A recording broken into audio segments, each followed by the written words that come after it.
नमस्कार दोस्तों, GK daily dose के यह तीसरा पार्ट है और काफ़ी इम्पॉर्टेंट क्वेश्चन लगातार चल रहे हैं। तो अगर देख रहे हैं तो शुरू से लास्ट तक वीडियो देखिए। आज जितने भी क्वेश्चन लिए गए हैं वो संविधान से संबंधित क्वेश्चन है। तो चलिए बिना देरी किए हुए स्टार्ट करते हैं वीडियो को। देखते हैं पहला क्वेश्चन क्या कह रहा है। भारत की संविधान सभा के अध्यक्ष कौन थे?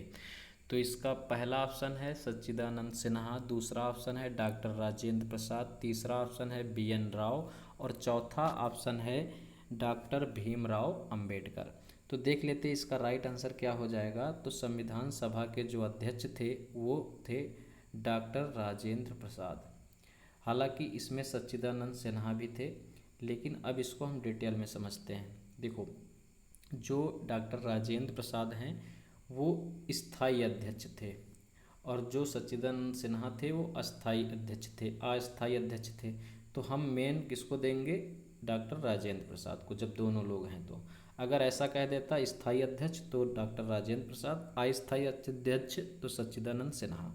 और थोड़ी सी बात समझ लेते हैं, इसका राइट आंसर तो डॉक्टर राजेंद्र प्रसाद ही होगा। अगली बात इसमें थोड़ी सी क्या समझ लेते हैं, इसमें समझना ये है कि अगर डॉक्टर राजेंद्र प्रसाद से जुड़ी कुछ बातें समझ लेते हैं। डॉक्टर राजेंद्र प्रसाद जो हैं स्थायी अध्यक्ष बने थे, कब बने थे? 11 दिसंबर 1946 को बनाए गए थे और इन्होंने वार्ता समिति की अध्यक्षता की थी और प्रक्रिया समिति की अध्यक्षता की थी। तो आपको याद कर लेना क्या क्या किए थे। ये स्थायी अध्यक्ष थे, 11 दिसंबर 1946 को बनाए गए थे और वार्ता समिति के अध्यक्ष थे और प्रक्रिया समिति के अध्यक्ष डॉक्टर राजेंद्र प्रसाद थे। अब हम बात कर लेते हैं सच्चिदानंद सिन्हा से जुड़ी। तो सच्चिदानंद सिन्हा 9 दिसंबर को 1946 को हुए थे। इसके 2 दिन बाद हुए थे राजेंद्र प्रसाद 11 दिसंबर को। तो जो सच्चिदानंद सिन्हा थे 9 दिसंबर 1946 को चुने गए थे और अस्थायी अध्यक्ष थे। तो ये याद कर लेना। अब हम बात कर लेते हैं BN राव से जुड़ी। तो BN राव जो थे ये संवैधानिक सलाहकार थे। तो पूछा जाएगा संवैधानिक सलाहकार कौन थे? तो BN राव थे। बात कर लेते हैं भीमराव अंबेडकर की। तो भीमराव अंबेडकर से जुड़ी बातें हम समझ लेते हैं। तो इसमें से क्या समझना है, जैसे निर्मात्री समिति के अध्यक्ष कौन थे? तो डॉक्टर भीमराव अंबेडकर थे। अगर पूछ लेते ड्राफ्टिंग कमेटी के अध्यक्ष कौन थे या समिति के अध्यक्ष कौन थे? तो भीमराव अंबेडकर। इसी ड्राफ्टिंग कमेटी का नाम दे देता है प्रारूप समिति। तो प्रारूप समिति के अध्यक्ष कौन थे? डॉक्टर भीमराव अंबेडकर। तो ये आप याद कर लेना। कभी कभी पूछ लेता है प्रारूप समिति कब गठित की गई थी या ड्राफ्टिंग कमेटी कब गठित की गई थी। तो ये की गई थी 29 अगस्त 1947 को। तो याद रखना। चलिए इसके बाद हम अगला क्वेश्चन ले लेते हैं। अगला क्वेश्चन कह रहा है संविधान सभा की संघ समिति के सभापति कौन थे? तो इसका पहला ऑप्शन KM मुंशी, दूसरा जवाहरलाल नेहरू, तीसरा JV कृपलानी और चौथा है सरदार पटेल। तो देख लेते हैं इसका राइट आंसर क्या हो जाएगा। इसका राइट आंसर हो जाएगा जवाहरलाल नेहरू। अब इनसे जुड़ी हम बातें समझ लेते हैं। अब बात करें KM मुंशी से जुड़ी बात। तो KM मुंशी किस समिति के अध्यक्ष थे? तो ये कार्य संचालन समिति के अध्यक्ष थे। तो पूछ लेता संचालन समिति के अध्यक्ष कौन थे? तो KM मुंशी थे। बात कर लेते JV कृपलानी से जुड़ी। तो JV कृपलानी कौन थे? तो JV कृपलानी झंडा समिति के सदस्य थे, अध्यक्ष थे। तो झंडा समिति के अध्यक्ष कौन थे? JV कृपलानी। तो याद कर लेना। सरदार पटेल की बात करें तो सरदार पटेल प्रांतीय समिति के थे अध्यक्ष, अल्पसंख्यक समिति के अध्यक्ष थे। तो 2 समितियों के अध्यक्ष थे, प्रांतीय समिति के अध्यक्ष और अल्पसंख्यक समिति के अध्यक्ष कौन थे? सरदार पटेल। चलिए अगला क्वेश्चन देख लेते हैं। अगला क्वेश्चन, तीसरा क्वेश्चन कह रहा है भारतीय संविधान अंतिम रूप से कब अंगीकृत किया गया? तो पहला ऑप्शन है 26 जनवरी 1950, दूसरा है 26 नवंबर 1949, तीसरा है 24 जनवरी 1950, चौथा ऑप्शन है 22 जुलाई 1947। तो देख लेते हैं इसका राइट आंसर क्या होगा। तो इसका राइट आंसर हो जाएगा 26 नवंबर 1949। इस दिन संविधान का अंगीकृत किया गया था। अंगीकृत का मतलब क्या होता है? तो संविधान बन के कब तैयार हुआ था? तो 26 नवंबर 1949 को। तो ये था इससे क्वेश्चन का यही राइट आंसर। अब बात कर लेते हैं 26 जनवरी 1950 की। तो 26 जनवरी 1950 को भारत में संविधान लागू हुआ था। तो गणतंत्र दिवस इसीलिए 26 जनवरी को मनाया जाता है। और बात करें तो राष्ट्रीय चिन्ह को कब अपनाया गया था? 26 जनवरी को अपनाया गया था। तो इनसे जुड़ी कुछ क्वेश्चन बन जाते हैं। आगे बात करें 24 जनवरी को क्या हुआ? अंतिम संविधान सभा की बैठक जो हुई थी तो 24 जनवरी को हुआ था। और 24 जनवरी को राष्ट्रगान भी अपनाया गया था और राष्ट्रगीत भी अपनाया गया था 24 जनवरी को। इसमें से दो क्वेश्चन आप लोगों को बताना है। राष्ट्रगान कितने समय में गाया जाता है और राष्ट्रगीत कितने समय में गाया जाता है, ये आपको क्वेश्चन बताना है, ठीक है। और ये भी बता देना कि राष्ट्रगान को रचयिता कौन थे और राष्ट्रगीत के रचयिता कौन थे। इतनी बातें आप लोगों को बताना है, तो याद रखना, ठीक। बात कर लेते हैं 22 जुलाई। 22 जुलाई को क्या हुआ था? राष्ट्रीय ध्वज को फहराया गया था, या सबसे पहले संविधान में अपनाया गया था राष्ट्रीय ध्वज को 22 जुलाई 1947 को। भारत स्वतंत्र होने के पहले ही राष्ट्रीय ध्वज को अपना लिया गया था 22 जुलाई 1947 को। तो ये आप याद रखना। इससे भी एक क्वेश्चन आपको बताना है। क्वेश्चन ये बताना है कि राष्ट्रीय ध्वज की लंबाई तथा चौड़ाई का अनुपात कितना होता है, ठीक है। ये इतने क्वेश्चन आपको बताना है। चलिए अगला क्वेश्चन देख लेते हैं।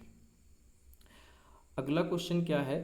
राष्ट्रीय प्रतीक पर निम्न में से कौन थे तब अंगीकृत है? राष्ट्रीय प्रतीक पर निम्न में से कौन थे तब यहाँ पर थोड़ा सा मिसप्रिंट हो गया है, यहाँ होना चाहिए था कौन से शब्द अंकित हैं। तो ये आप लोग समझ लेना, यहाँ ध्यान दे लेना, यहाँ पर होना चाहिए कौन से शब्द अंकित हैं। तो राष्ट्रीय प्रतीक पर निम्न में से कौन से शब्द अंकित हैं, ठीक है, ध्यान समझ लेना।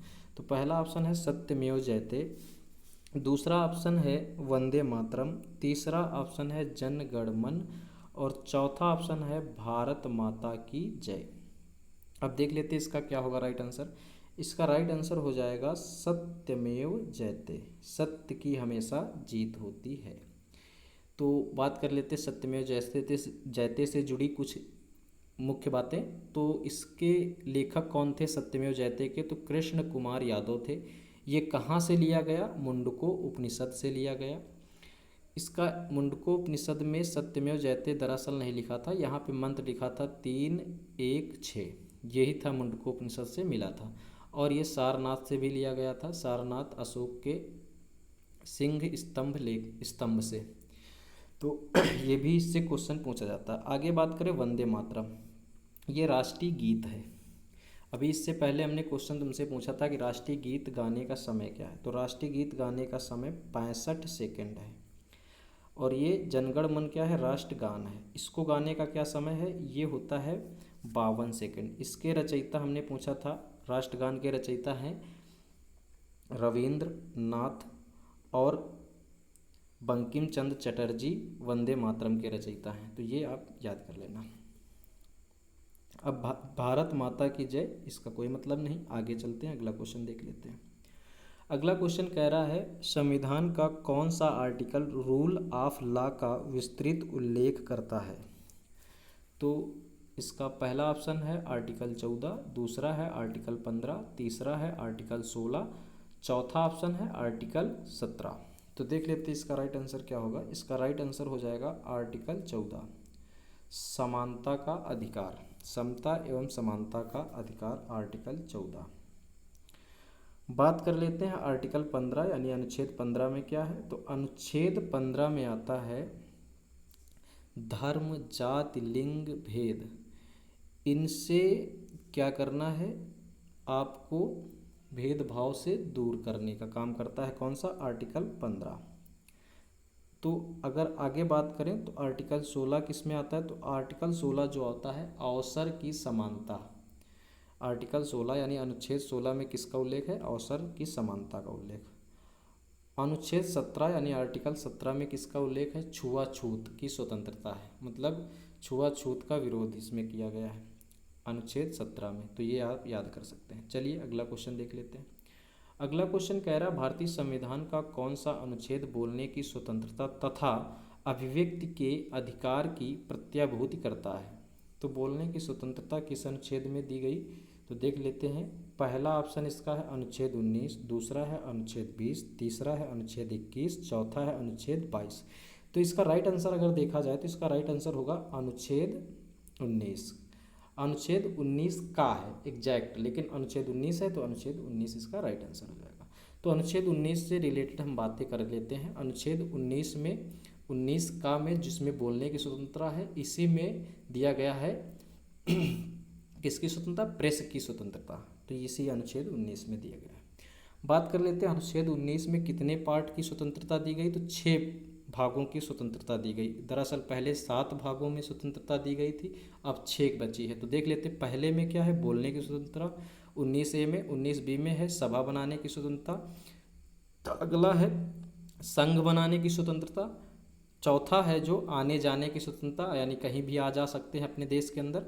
और अगर बात करें 5वें की तो उसमें है कहीं भी आप बस सकते हैं, यानी बसने की स्वतंत्रता। और आगे बात करें मतलब कि 6ठे की तो व्यापार कहीं भी आप चला सकते हैं, अपनी जीविका चला सकते हैं, इसकी स्वतंत्रता। 7वें था संपत्ति का अधिकार, इसको हटा दिया गया 44वें संविधान संशोधन 1978 द्वारा। तो अगली बात कर लेते हैं अनुच्छेद 20 की। अनुच्छेद 20 की बात करें तो अनुच्छेद 20 में उल्लेख है अपराधों के लिए दोष सिद्धि के संबंध में संरक्षण। तो ये है अनुच्छेद 20। इसमें 3 प्रकार के संरक्षण दिए गए हैं, वो आप समझ सकते हैं। केवल इतना समझ लो कि अपराधों के लिए दोष सिद्धि के संबंध में संरक्षण है। बात कर लें 21 में क्या है, तो 21 में है आपको दैहिक स्वतंत्रता। किस क्या है, प्राण एवं दैहिक स्वतंत्रता अनुच्छेद 21 में है आपको। बात कर लेते हैं अनुच्छेद 21 का में, तो अनुच्छेद 21 का में शिक्षा की स्वतंत्रता, यानी आपको क्या कहा गया, 86वें संविधान संशोधन 2000 में जोड़ा गया था अनुच्छेद 21 का। तो इसमें दी गई थी शिक्षा की स्वतंत्रता, 6 से 14 वर्ष के बच्चों को निःशुल्क शिक्षा दी जाने की बात कही गई थी। अनुच्छेद 22 की बात करें तो अनुच्छेद 22 का जो उल्लेख है, इसमें कहा गया है गिरफ्तार हुए और हिरासत में लिए गए लोगों को विशेष अधिकार प्रदान करता है आर्टिकल 22। यानी अगर आप गिरफ्तार हो गए हैं या हिरासत में लिए गए हैं तो अनुच्छेद 22 के तहत आपको कुछ विशेष अधिकार प्रदान किए गए हैं, ये आप अनुच्छेद 22 देता है। तो इसको आप पढ़ सकते हैं। आगे देख लेते हैं अगला क्वेश्चन। अगला क्वेश्चन कह रहा है संपत्ति के अधिकार को किस संविधान संशोधन द्वारा मूल अधिकारों की श्रेणी से हटाया गया। ये तो आपको अभी बताए हैं थोड़ी देर पहले। इसमें पहला ऑप्शन है 42वें संविधान संशोधन, दूसरा है 44वें संविधान संशोधन, तीसरा है 61वें संविधान संशोधन, चौथा है 92वें संविधान संशोधन। तो इसका राइट आंसर आपको पता है क्या होगा, 44वें संविधान संशोधन। अब बात कर लेते हैं 44वें संविधान संशोधन कब हुआ था, तो 1978 को हुआ था। और इसमें जितने भी काम किए गए थे ये हटाने का ही काम करता है। जैसे यहाँ से 19 को हटाया था, इसमें क्या था, संपत्ति के अधिकार, यानी इसको हटा दिया गया था अनुच्छेद 44वें संविधान संशोधन, 44वें संविधान संशोधन। तो ये आप याद कर लेना।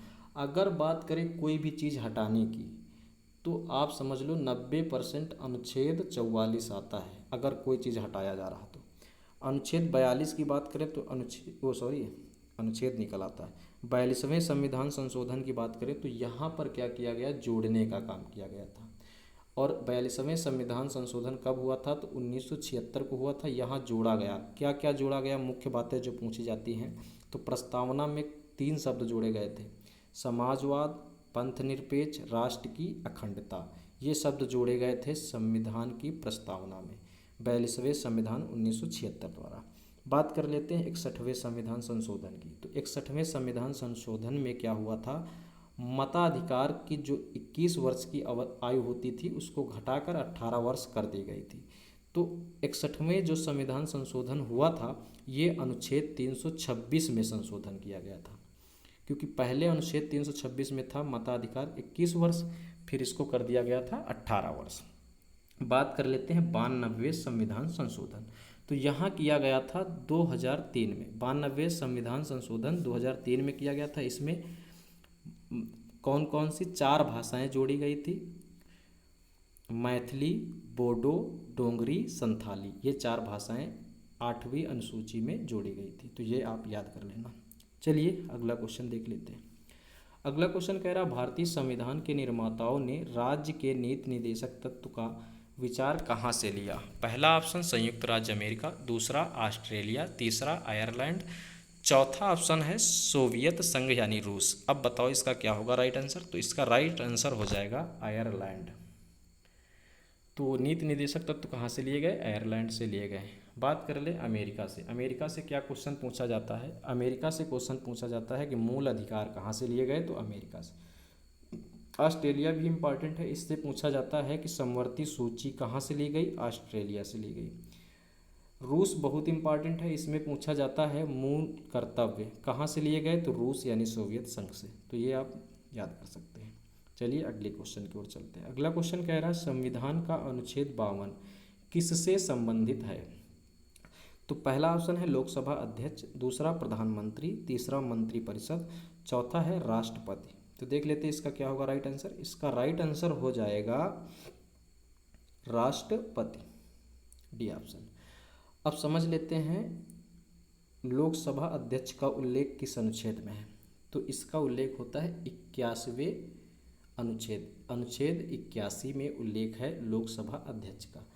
आप पढ़ सकते हैं, लोकसभा का ही उल्लेख 81वें अनुच्छेद में है। अनुच्छेद 81 में लोकसभा का उल्लेख है। बात कर लेते हैं प्रधानमंत्री का उल्लेख किस में है? तो प्रधानमंत्री का उल्लेख है 75वें अनुच्छेद में। मंत्रिपरिषद का उल्लेख है 74वें अनुच्छेद में। तो ये आप याद कर सकते हैं। चलिए अगला क्वेश्चन देख लेते हैं। अगला क्वेश्चन कह रहा है, इनमें से किस राष्ट्रपति ने लगातार 2 बार राष्ट्रपति पद संभाला था? पहला ऑप्शन नीलम संजीव रेड्डी, दूसरा डॉक्टर जाकिर हुसैन, तीसरा एम हिदायतुल्ला, चौथा ऑप्शन डॉक्टर राजेंद्र प्रसाद। देख लेते हैं इसका राइट आंसर क्या होगा। तो इसका राइट आंसर हो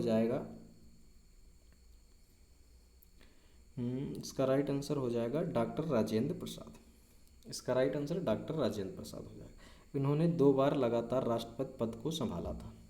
और सबसे पहले कौन बने थे राष्ट्रपति? तो तब भी ये आ जाएंगे डॉक्टर राजेंद्र प्रसाद। अब बात कर लेते हैं नीलम संजीव रेड्डी।